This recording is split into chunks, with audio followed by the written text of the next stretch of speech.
Hello दोस्तों, जय Hind. विद्यास्वरूप class में आपका जबरदस्त स्वागत करता हूं। मैं सुनील कुमार मौर्य। चलिए आज देखते हैं, लेक्चर नंबर 9 होगा, जिसमें हम लोग पढ़ रहे थे मोल अंश। मोल अंश से टॉपिक रिलेटेड क्वेश्चन होने वाले हैं। साथ में बने रहिएगा, कॉपी पेन साथ ले लें, चीजों को साथ साथ नोट डाउन भी करें और अच्छे से रिवाइज भी करते हैं। चलिए देखते हैं, थोड़ा मोल अंश को हम लोग कंप्लीटली जो हमने किया था, द्विअंगी विलयन, त्रिअंगी विलयन, थोड़ा उसको डिटेल में लिखते हैं। यहाँ पर थोड़ा हल्का हल्का रिवाइज करते हैं, उसके बाद टॉपिक रिलेटेड क्वेश्चन होने वाले हैं। चलिए देखते हैं क्या है मोल अंश।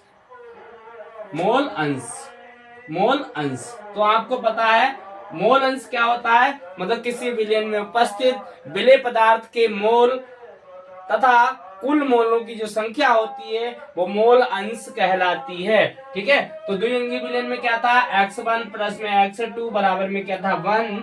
अगर हम बात करें दो अंगी विलयन था, और हम बात करते हैं त्रिअंगी विलयन की, त्रिअंगी विलयन, त्रिअंगी विलयन बात करते हैं त्रिअंगी विलयन में। तो त्रिअंगी विलयन में क्या था, मतलब x1 मतलब पहले विलयन के मोल अंश प्लस में दूसरे मतलब पदार्थ के मोल अंश प्लस में तीसरे पदार्थ के मोल अंश बराबर में क्या था 1, बराबर में क्या था 1। ये तो त्रिअंगी विलयन की बात थी। ठीक है, अब हमारे पास है जो हम लोग करने वाले हैं टॉपिक रिलेटेड क्वेश्चन। बने रहिएगा साथ साथ। Topic T R Q, topic related question, topic related question. ठीक है, topic related question, topic related question, topic related question की बात करते हैं। मान लो हमारे पास कोई है, किसी अभिक्रिया में, किसी अभिक्रिया में, किसी अभिक्रिया में कोई अभिक्रिया हो रही है। मान लो हमारे पास N2 है प्लस में H2 है और बन रहा है 2NH3। रिएक्शन को बैलेंस करने की जरूरत नहीं है यहाँ पर में, जिसमें जिसमें जिसमें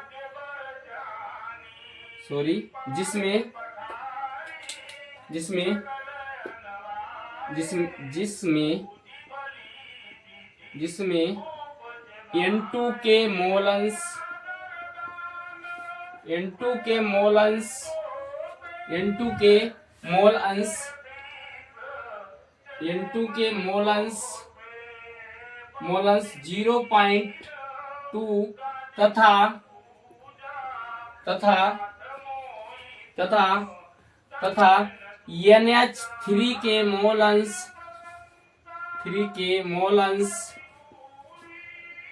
0.5 हैं।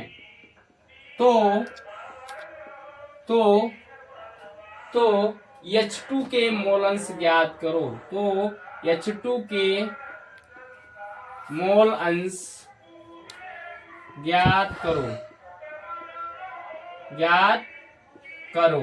मतलब हम बात करते हैं किसी अभिक्रिया में, जो कोई अभिक्रिया हो रही है N2 प्लस H2 2NH3, जिसमें N2 के मोल अंश 0.2 तथा NH3 के मोल अंश 0.5 है। तो H2 के मोल अंश ज्ञात करने हैं।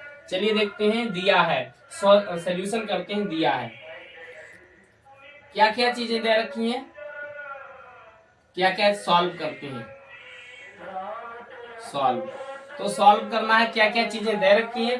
तो हमारे पास है मतलब N2 के मोल अंश, ये बात करते हैं।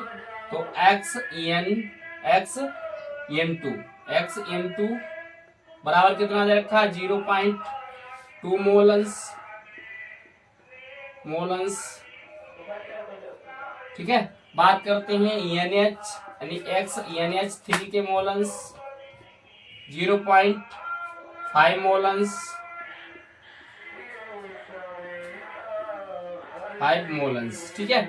और मतलब हमें किसके ज्ञात करने हैं, तो H2 के ज्ञात करने हैं। हमें किसका ज्ञात करना है, H2 के मोल अंश ज्ञात करने हैं, यानी H2 के मोल अंश।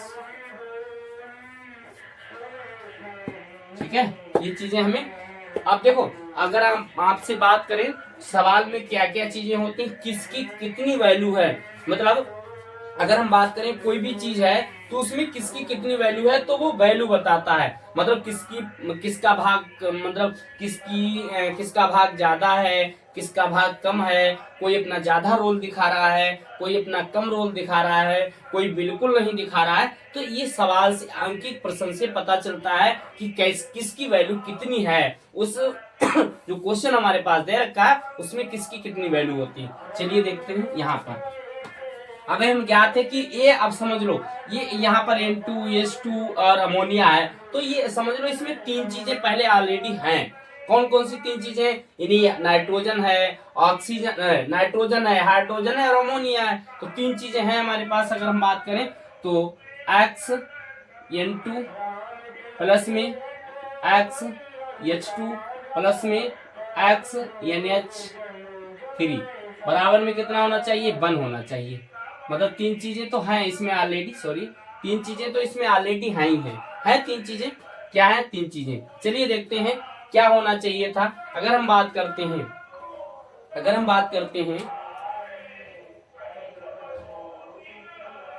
चलिए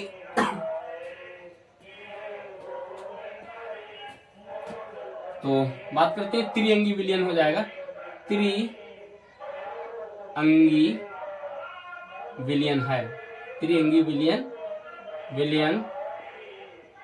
है, त्रिअंगी विलयन है। और हमें पता है कि X1 अगर 2 अंगी होगा तब भी 1 होगा, त्रिअंगी होगा तब भी 1 होगा। तो चलिए देखते हैं, तो क्या हो जाएगा, X N2 प्लस में X H2 प्लस में X NH3 बराबर में क्या है, 1, बराबर में क्या है, 1। तो हम यहाँ पर वैल्यू रखते हैं, किसकी वैल्यू रखनी है हमें।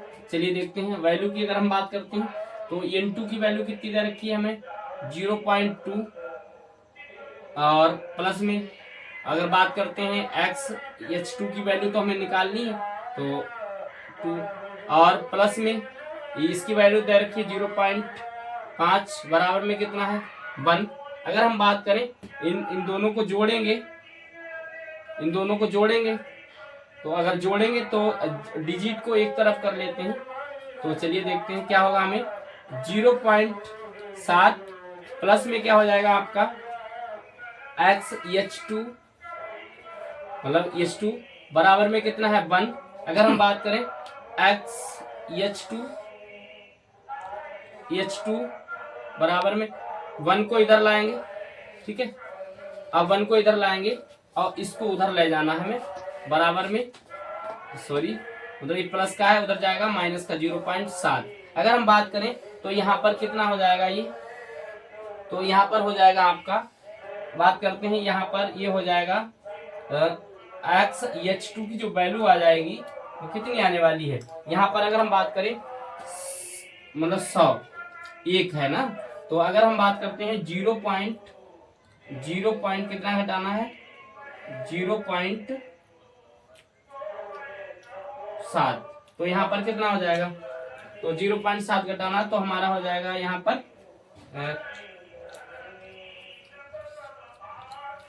0.93, ठीक है, 0.93, ठीक है। चलिए देखते हैं,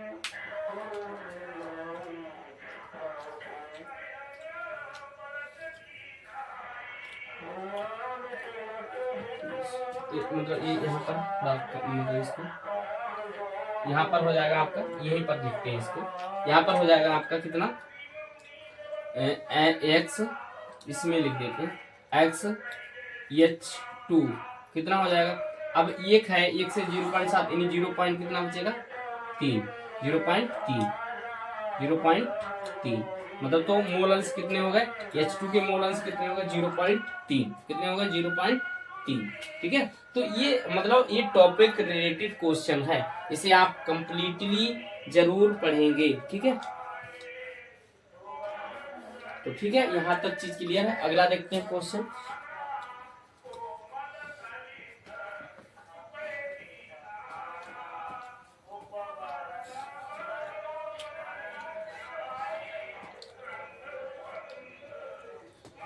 शेयर लोग हैं कहने को बढ़िया पढ़ने लगे।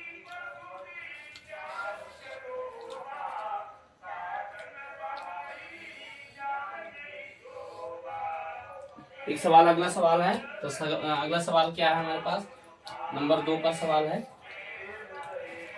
यहाँ पर इसको करते हैं। सवाल है हमारे पास नंबर 1,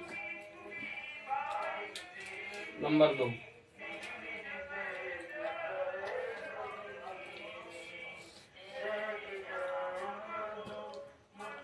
दिया है क्या क्या है सवाल में, 36 ग्राम जल है, 36 ग्राम जल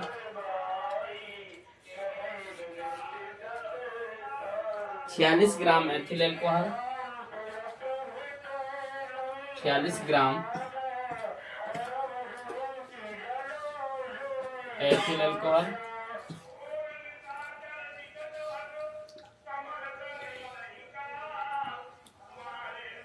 ठीक है, एथिल अल्कोहल, 32 ग्राम मेथिल अल्कोहल, 32 ग्राम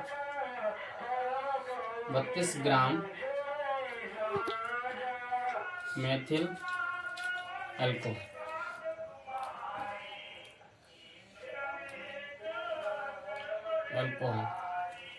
में प्रत्येक के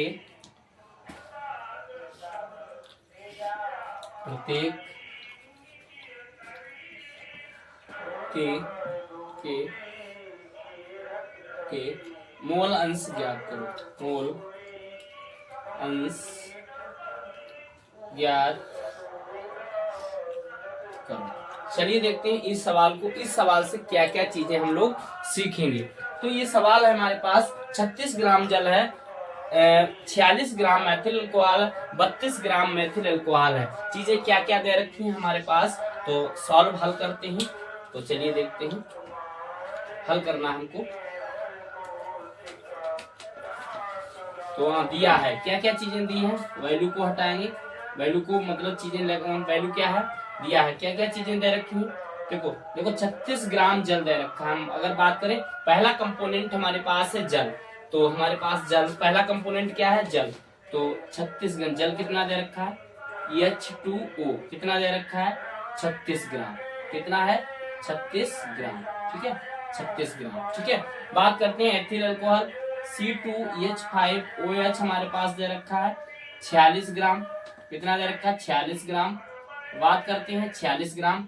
और हमारे पास मेथिल अल्कोहल CH3OH हमारे पास दे रखा है ये 32 ग्राम। कितना दे रखा है, 32 ग्राम, ठीक है, 32 ग्राम। तो आपको अगर हमें मोल अंश ज्ञात करने हैं, बात करते हैं मोल अंश ज्ञात करते हैं, तो मोल अंश ज्ञात करने के लिए आपको मोल जरूर याद रखना पड़ेगा। क्या याद रखना पड़ेगा, मोल। थोड़ा मोल को भी समझ लेते हैं, मोल क्या होता है। तो मोल जो होता है, मतलब जो मोल होते हैं, मोल को हम एन से लिखते हैं, तो मोल को एन से लिखा जाता है। समझ रहे हैं, चीजों को समझ रहे हैं आप कि मोल को कैसे लिखा जाता है, एन से लिखा जाता है। और एन क्या होता है, यानी द्रव्यमान। बात करते हैं W अपान में अणुभार, यानी अणुभार। कोई भी पदार्थ है उसका अणुभार यानी एम। तो बात करते हैं सूत्र क्या बनेगा, N बराबर W अपान एम। सूत्र क्या बनेगा, N बराबर W अपान एम। तो ऑब्वियसली इतनी चीज आप लोगों को समझ में आ भी गई होगी कि मतलब जो N बराबर होता है W अपान एम, ठीक है। तो हमारे पास 36 ग्राम जल है और 46 ग्राम मेथिल अल्कोहल है, 32 ग्राम मतलब मेथिल अल्कोहल है। ये तो अगर बात करें तो इनके सब पहले हम मोल अंश निकाल लेते हैं, सॉरी, पहले हम इनके क्या निकालते हैं, मोल निकालते हैं। क्या निकालते हैं, मोल। क्या निकालते हैं, मोल।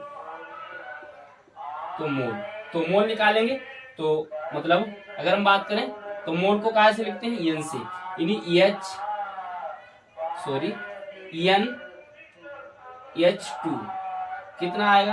अब चलिए, अब देखो यहाँ पर अणुभार भी ज्ञात कर, तो पहले हम अणुभार भी निकालते हैं, यहाँ पर अणुभार भी निकालते हैं। चलिए, यानी हमारे क्या क्या दे रखा है, यानी W दे रखा है, तो यहाँ पर W, तो W दे रखा है हमारे पास, यानी 36 ग्राम। मतलब ये ऐसे नहीं लिखना है, नहीं समझ नहीं पाएंगे आप। तो यहाँ पर H यानी WH2O कितना दे रखा है 36 ग्राम, ठीक। और WC2H5OH दे रखा है हमारे पास 46 ग्राम, कितना दे रखा है 46 ग्राम। और बात करें CH3OH हमारे पास दे रखा है 32 ग्राम, ठीक है। तो ये हमारे W दे रखा है हमारे पास और M निकालना है।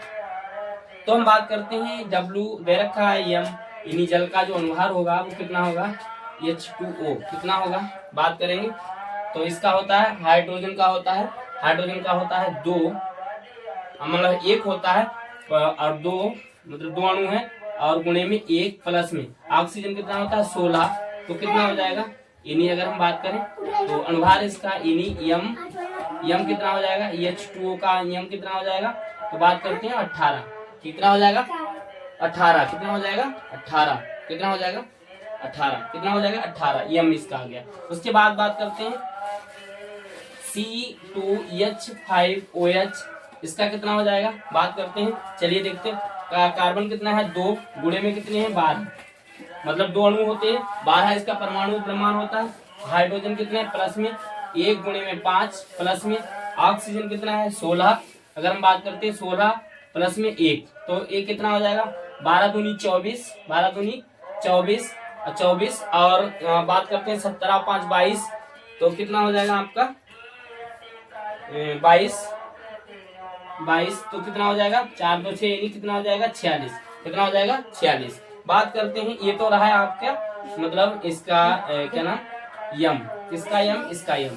अब बात करते हैं यम अनुभार किसका निकलना है CH3OH इसका अनुभार निकलना है CH3OH। बात करते हैं यहाँ पर CH3OH तो इसका निकालना है कितना आएगा इसका, चलिए देखते हैं अनुभार। तो कार्बन कितना है, कार्बन होता है 12 प्लस में हाइड्रोजन कितने हैं 1 गुणे में 3 प्लस में 16 बात करते हैं कितना है 16, तो आपका ये कितना हो जाएगा 16 और तो आपका हो जाएगा तो 12 यानी यहाँ पर हो जाएगा आपका 12 प्लस में और 12 यहाँ पर कुछ गलत हो गया भाई, क्या क्या चीजें गलत हो रही हैं। 12 हाइड्रोजन 1 ऑक्सीजन अच्छा प्लस में 1, तो यहाँ पर हो जाएगा आपका 3 प्लस में 17 और आपका हो जाएगा यहाँ पर 15 और 17 कितना हो जाएगा 32, कितना हो जाएगा 32। तो हमें अनुभार निकल आया है, सबका अनुभार भी मिल गया, सबका हमें वेट भी मिल गया। अब क्रम बाय क्रम चीजों को हम कंप्लीट करते हैं, ठीक है। चलिए देखते हैं क्या क्या। अब हमें मोल अंश मोल निकालना है, सबकी क्या निकालना है मोल यानी एन निकालना है। तो एन H2O के एन मोल तो कितना है आपको यानी W बाई क्या होता है M, W/M। तो W हमारे पास कितना है, तो W हमारे पास है कितना W है हमारे पास 36 ग्राम 36 अपान में M कितना निकल के आया, N आया आपका 18 एक 18 दूनी 36 यानी NH2 यानी N के मोल यानी जल के मोल कितने आ गए 2, कितने आ गए 2, ठीक है। उसके बाद देखते हैं C2H5OH ठीक है। इसके देखते हैं W अपान में M, तो W इसका कितना है, तो इसका W है आपका 46 और बटे में अनुभार भी कितना आया, मतलब अनुभार भी कितना आया 46, तो 46 एक 46 यानी कितने मोल आए 1। तो अगर हम बात करें NC2H5OH कितना आया 1, कितना आया 1, 1 मोल, कितना मोल 1 मोल, ठीक है। अब बात करते हैं यहाँ पर बात करते हैं, थोड़ा शॉर्ट में जगह कम पड़ रही है तो थोड़े कम जगह में काम चला लेंगे, ठीक है। चलिए देखते हैं यहाँ पर मतलब जगह को हम लोग मतलब यहाँ पर जगह थोड़ी बचाते भी हैं जिससे ये यहाँ से यहाँ तक, ठीक है। चलिए देखते हैं क्या होगा। अब बात करते हैं मतलब सी कहाँ गया आपका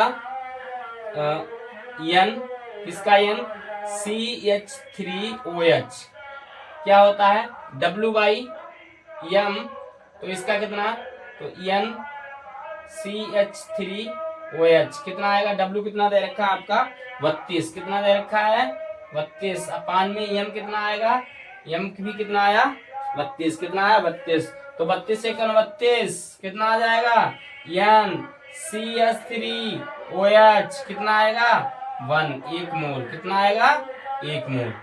तो हमें बेसिकली सबके मोल भी मिल गए हैं, सबका द्रव्यमान भी पता चल गया है। अब क्रम बाय क्रम हम क्या करते हैं, मोल अंशों की संख्या ज्ञात करते हैं। ठीक है, प्रत्येक के मोल अंश, अब प्रत्येक के मोल अंश जब ज्ञात करेंगे तो कुल मोल अंशों की संख्या भी हमें ज्ञात हो जाएगी। चलिए देखते हैं अब कैसे निकालना है हमें। तो यहां से शुरुआत करते हैं। तो जल के मोल अंश, तो जल के मोल अंश, ठीक है, जल के मोल अंश कैसे लिख लेंगे, तो कुल मतलब जल के मोल अंश बटे कुल मोल। ठीक है, तो यहां पर बात करते हैं जल के मोल अंश। तो जल के मोल अंश तो हमें लिखना है XH2O। तो कुल मोल मतलब जल के मोल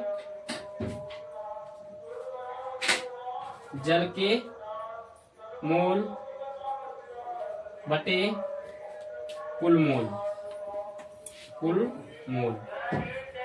तो जल के मोल कितने हैं, जल के मोल हैं आपके, जल के मोल कितने हैं 2,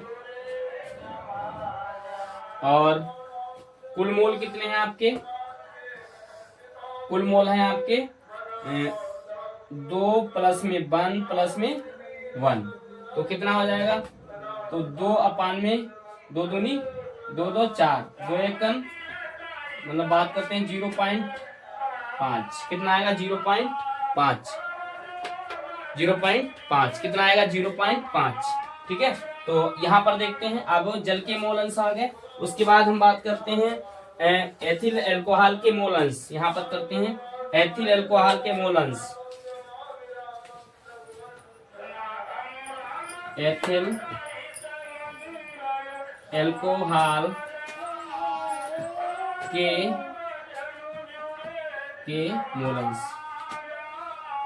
मोल अंश। तो एथिल अल्कोहल के मोल अंश, एथिल अल्कोहल के मोल अंश बटे में कुल मोल बटे में कुल मोल, तो कितना आएगा आपका, चलिए देखते हैं। तो एथिल अल्कोहल के कितने मोल है 1, कुल मोल कितने हैं 2 प्लस में 1 प्लस में 1, तो कितना आएगा 1 अपान में 4, यानी कितना आने वाला है 0 मतलब बात करेंगे 0.25। ठीक है, चलिए देखते हैं। अगला है मेथिल अल्कोहल के मोल अंश, मेथिल अल्कोहल के मोल अंश,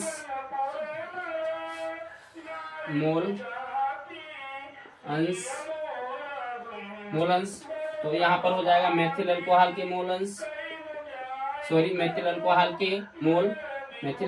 के मोल बटे में कुल मोल। ठीक है, तो कितना आ जाएगा, तो यहाँ पर आएगा मेथिल अल्कोहल के मोल कितने थे 1 कहाँ पर गया, ये है 1, और अपान में 2 प्लस में 1 प्लस में 1, तो 1 अपान में क्या आ जाएगा 4, यानी आपका आएगा 0.25। चलिए देखते हैं। अब ये तो हमारे पास ये किस किस के मोल अंश निकल के आ गए, तो हमारे पास मोल आ गए हैं। सवाल एंड की तरफ है, सवाल अच्छे से कर भी लिया हम लोगों ने। चलिए देखते हैं अब कुल मोलों की संख्या, कुल मोल अंश। ठीक है, कुल मोल अंश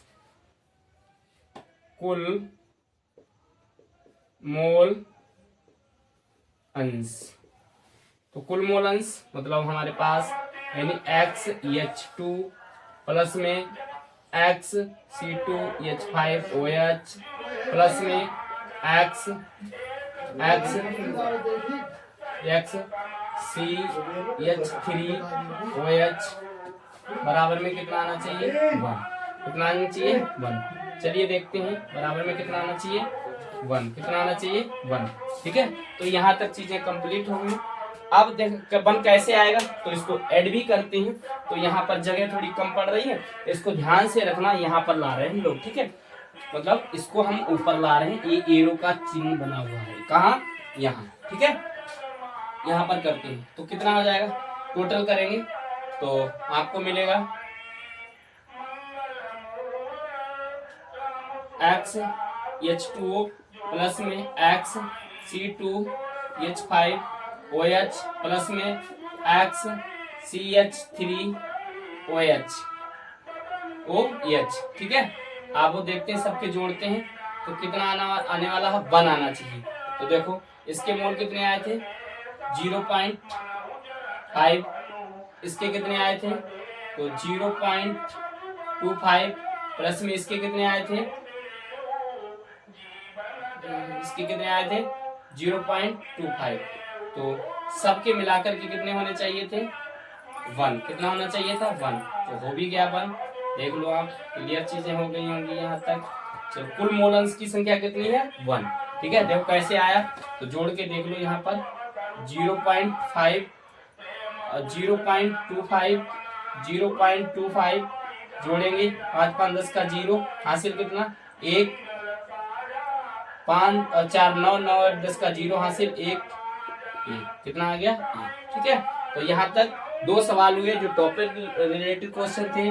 अच्छे से चीजें आप लोगों ने साथ साथ नोट डाउन किया होगा दोनों क्वेश्चनों को, और दोनों क्वेश्चन NCERT बुक से लिए गए हैं। ठीक है, आज के लिए इतना काफी, फिर मिलते हैं अगली वीडियो में। जय हिंद, बाय बाय।